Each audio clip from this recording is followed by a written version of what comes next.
Comme le dit un vieux proverbe africain, quand l'éléphant se bat avec la fourmi, c'est toujours l'herbe qui meurt.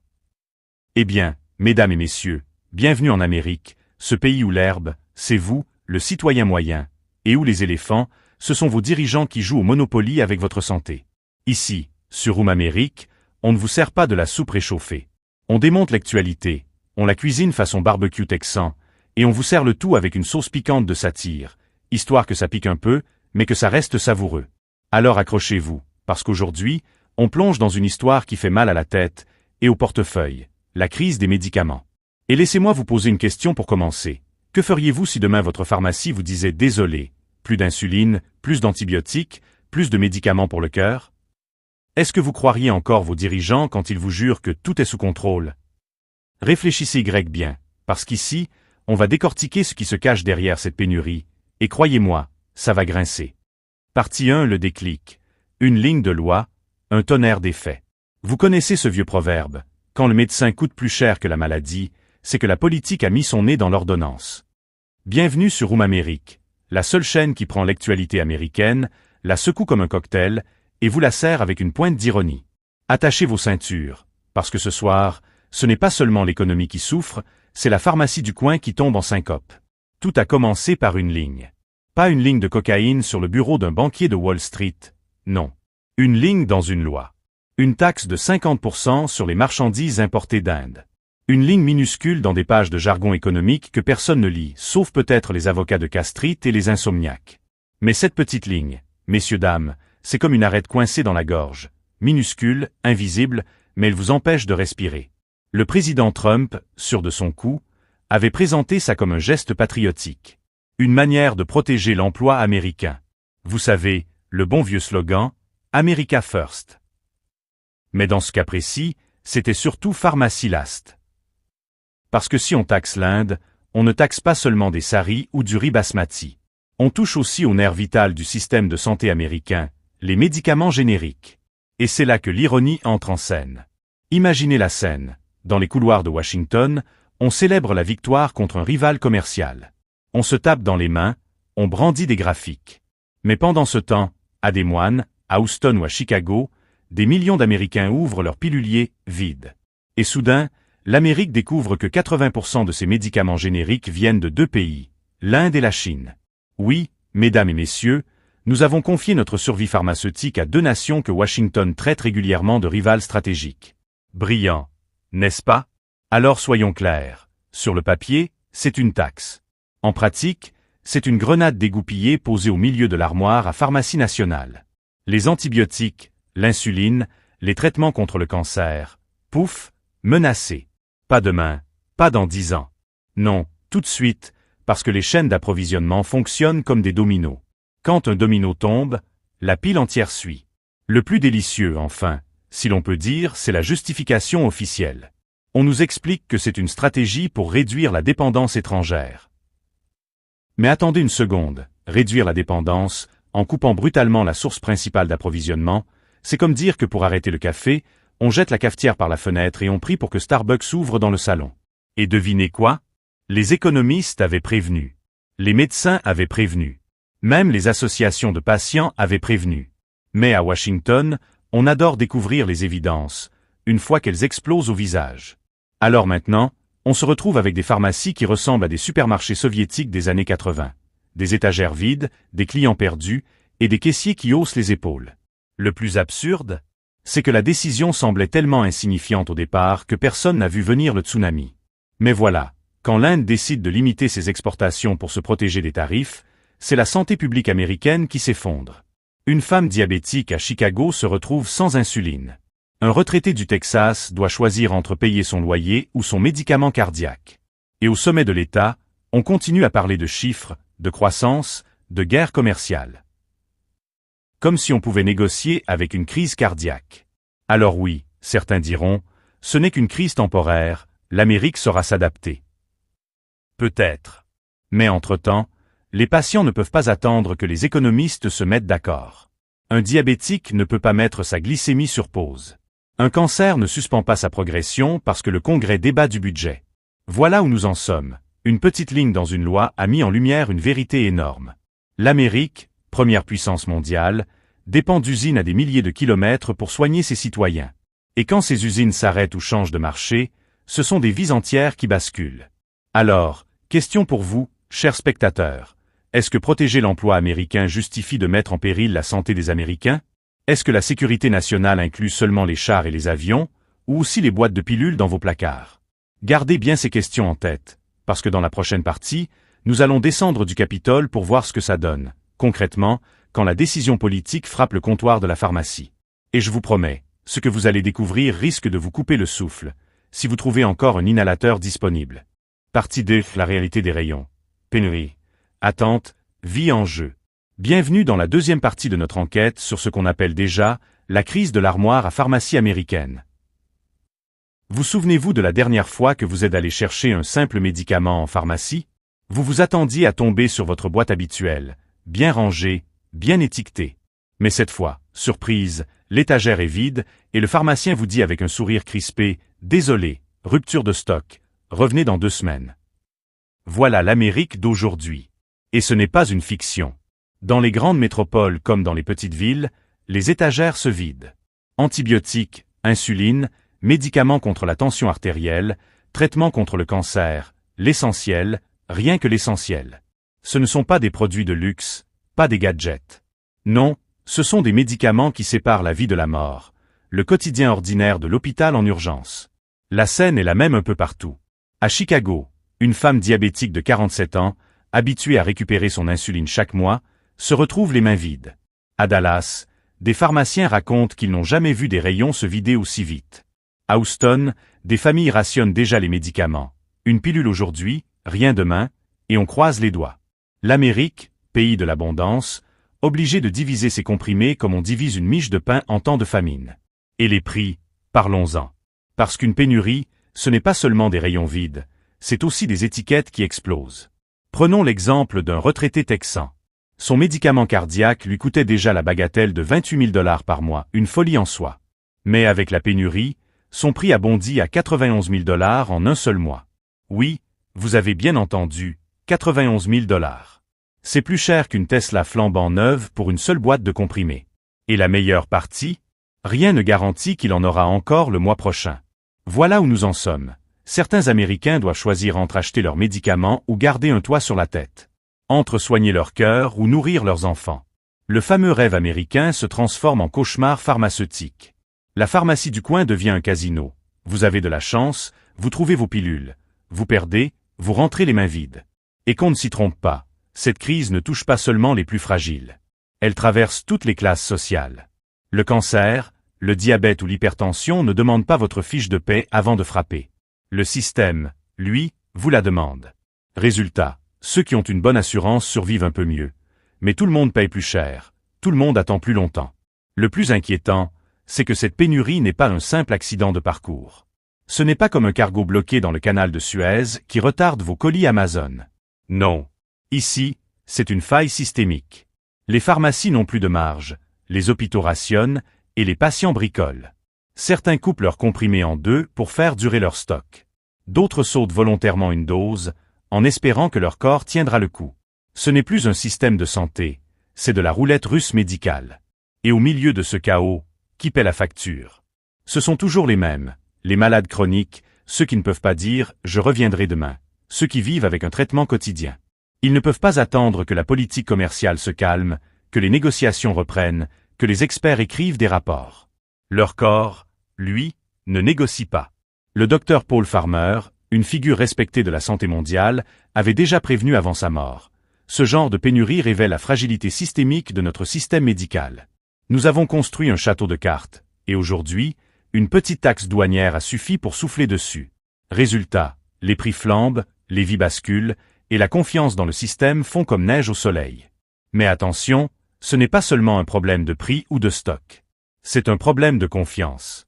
Quand une mère ne peut pas trouver le médicament de son enfant, ce n'est pas seulement son portefeuille qui souffre, c'est sa foi dans le système de santé qui s'effondre. Et ça, mesdames et messieurs, c'est bien plus difficile à réparer qu'une rupture d'approvisionnement. Alors, posons-nous la question, comment la première puissance mondiale, celle qui envoie des fusées privées dans l'espace, qui imprime de la monnaie par milliards, peut-elle être incapable de garantir une boîte d'insuline à ses citoyens? C'est ça, le vrai scandale. Nous avons les moyens de faire la guerre à l'autre bout du monde, mais pas de fournir une boîte de pilules à une femme diabétique à 3 pâtés de maison. Voilà la réalité de cette pénurie. Elle n'est pas seulement médicale, elle est sociale, politique, humaine. Elle met en lumière un système de santé qui s'effondre non pas sous le poids des malades, mais sous le poids de décisions économiques mal calculées. Et le pire, c'est que cette crise ne fait que commencer. Dans la partie suivante, nous allons quitter les comptoirs des pharmacies pour plonger directement dans les coulisses de l'approvisionnement mondial. Vous croyez que c'est seulement une querelle entre Washington et New Delhi? Attendez de voir ce que ça donne quand des milliards de pilules, des centaines d'usines et des marchés entiers commencent à basculer. Croyez-moi, ça va secouer. Partie 3 Chaîne d'approvisionnement et reconfiguration mondiale. Nous arrivons maintenant à la partie la plus explosive de cette histoire, les coulisses de l'approvisionnement mondial. Car oui, derrière chaque comprimé qui atterrit sur la table de chevet d'un Américain, il y a une chaîne d'approvisionnement tentaculaire, fragile comme du cristal, et contrôlée par des acteurs que Washington ne maîtrise absolument pas. Commençons par une évidence que tout le monde préfère oublier. Les États-Unis ne produisent presque plus leurs propres médicaments. Plus de 80% des ingrédients actifs viennent de l'étranger. Traduction. L'Amérique, cette superpuissance qui aime rappeler au monde qu'elle fabrique des avions furtifs et des missiles hypersoniques, dépend d'usines situées à des milliers de kilomètres pour fabriquer une simple boîte d'antibiotiques. Et où sont ces usines? En Inde, en Chine, au Bangladesh. Voilà la dure vérité. Sans ces pays, les pharmacies américaines ne tiennent pas une semaine. Imaginez un instant, une seule usine en Inde s'arrête, et soudain des hôpitaux à New York, Los Angeles ou Miami doivent rationner leurs patients. Le système est tellement interconnecté qu'une grève dans une petite ville de l'Uttar Pradesh peut provoquer une crise sanitaire dans le Bronx.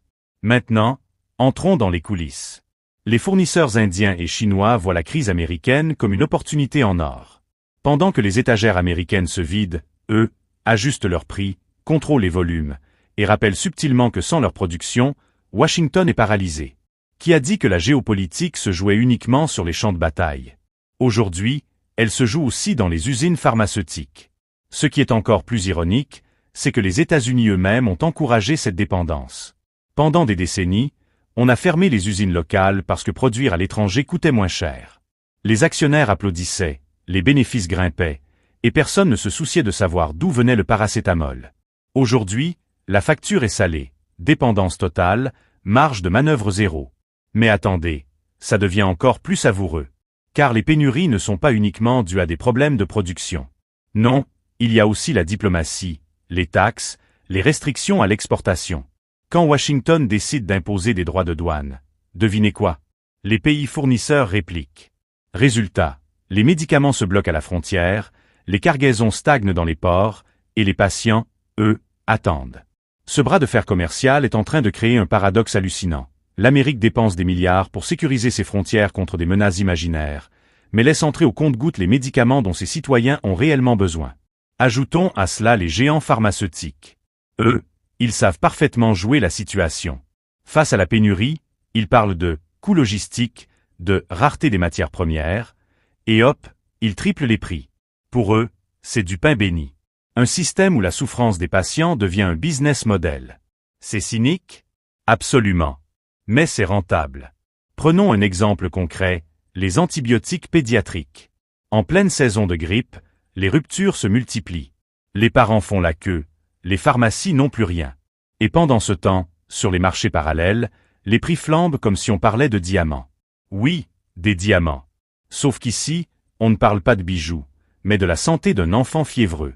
Et si vous pensez que le gouvernement américain contrôle tout ça, détrompez-vous.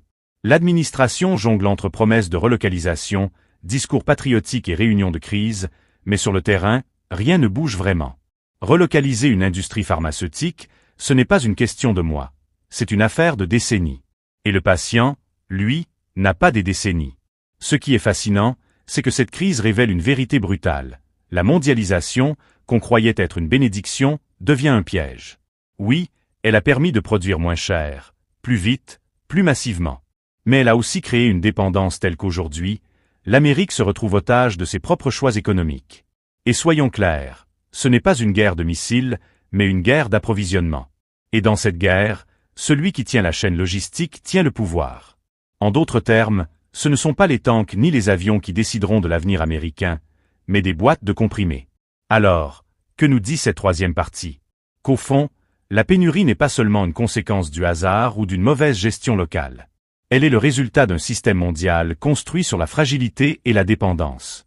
Un château de cartes où chaque carte porte le nom d'une usine à l'autre bout du monde. Et voici la question qui brûle les lèvres.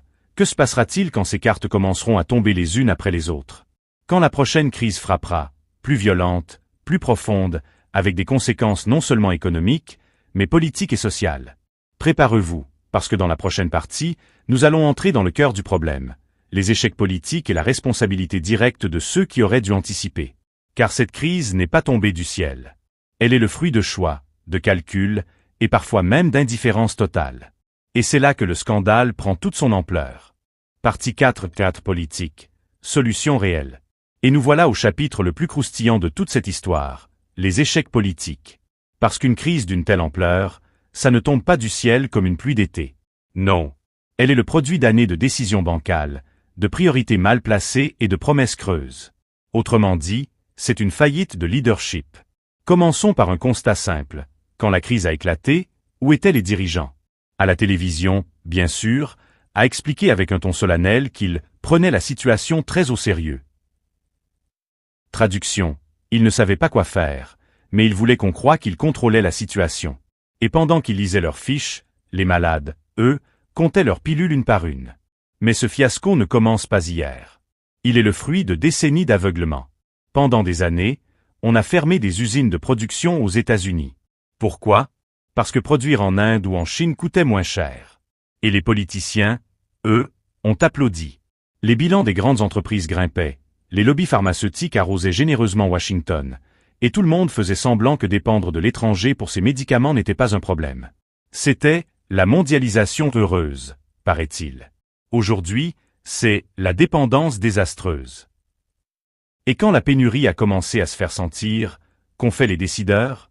Ils ont sorti la recette magique, les commissions d'enquête. Ah, ces commissions. Véritables machines à produire des rapports que personne ne lit.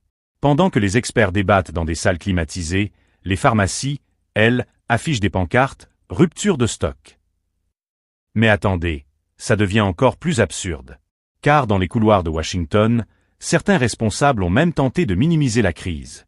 Selon eux, il ne s'agirait que d'un problème temporaire d'approvisionnement. Temporaire? Expliquez donc ça à une mère qui ne trouve pas les antibiotiques pour son enfant fiévreux depuis 3 semaines. Expliquez ça à un patient sous chimiothérapie obligé de repousser ses traitements parce que le médicament n'est pas disponible. Temporaire? C'est un mot qu'on utilise quand son vol est retardé, pas quand des vies sont suspendues à une boîte de comprimés. La vérité, c'est que la classe politique a été prise de court parce qu'elle a toujours traité la santé comme une variable d'ajustement. On trouve des milliards pour sauver des banques, des milliards pour financer des guerres, mais quand il s'agit de relocaliser la production de médicaments essentiels, soudain, silence radio. Ce n'est pas une priorité. Jusqu'au jour où le château de cartes s'effondre. Et parlons de cette fameuse relocalisation. C'est le mot magique qu'on ressort à chaque crise. Nous allons rapatrier la production, redonner à l'Amérique son autonomie. Très beau sur le papier, très vendeur dans un discours. Mais dans la réalité, relocaliser une industrie pharmaceutique, ça ne se fait pas en un claquement de doigts. C'est des années de construction, des milliards d'investissements, une main-d'œuvre qualifiée qu'on n'a même plus. Autrement dit, une promesse électorale facile, mais un mirage dans le court terme. Alors pourquoi ces promesses vides? Parce que les politiciens savent que la mémoire collective est courte. Ils parient sur le fait que dans 6 mois, l'opinion publique sera passée à un autre scandale. Et qu'entre-temps, les lobbies pharmaceutiques auront fait ce qu'ils font de mieux, noyer le débat sous des campagnes publicitaires et des chèques bien placés. Ce qui rend tout cela encore plus tragique, c'est que les solutions existaient. Des experts avaient alerté depuis longtemps, la dépendance aux importations était une bombe à retardement. Mais dans un système où la logique électorale prime sur la logique sanitaire, on préfère ignorer les signaux d'alarme. Pourquoi investir aujourd'hui dans une usine, alors qu'on peut attendre demain et se contenter d'un communiqué de presse rassurant? Voilà la mentalité qui a conduit à la crise actuelle. Résumons. Les dirigeants ont laissé filer la production à l'étranger. Ils ont ignoré les alertes. Ils ont minimisé la crise quand elle a commencé. Et aujourd'hui, ils promettent des solutions qui arriveront bien trop tard. C'est une suite d'échecs, un manuel d'irresponsabilité politique. Et pendant ce temps, le citoyen, lui, n'a pas le luxe d'attendre. Son corps ne suit pas le calendrier électoral. Mais il y a pire. Cette crise a révélé que la santé publique est un sujet traité comme un business, pas comme un droit. Quand on voit des élus se battre plus fort pour défendre les marges des grandes firmes que pour garantir l'accès aux médicaments, on comprend où sont les priorités. Alors, posons la question qui fâche. Qui est responsable? Pas seulement un gouvernement ou un président. Non. C'est tout un système politique et économique qui a choisi le court terme, le profit immédiat, au détriment de la sécurité sanitaire. C'est une faillite collective. Et maintenant, l'Amérique paye la note. Une note salée, en dollars, mais surtout en vies humaines. Parce qu'au final, ce n'est pas un graphique qui tombe, ce sont des gens. Dans la prochaine partie, nous irons encore plus loin. Car au-delà des échecs politiques, il y a une autre question explosive. Et si cette crise n'était pas seulement une erreur, mais une stratégie? Une manière pour certains acteurs puissants de transformer la santé en arme économique et politique. Préparez-vous, parce que ce qui vient va secouer encore plus fort. Alors voilà où on en est. Une Amérique qui se voulait invincible, mais qui tremble à cause d'une simple pilule absente sur une étagère. Un pays qui pensait protéger ses emplois, mais qui met en danger la vie de millions de ses propres citoyens. Et une classe politique qui continue de sourire face caméra pendant que les patients, eux, comptent leurs comprimés comme on compte ses dernières pièces avant la faillite. Le plus ironique dans tout ça, c'est que cette crise n'est pas seulement un accident économique, c'est un miroir tendu à toute une nation.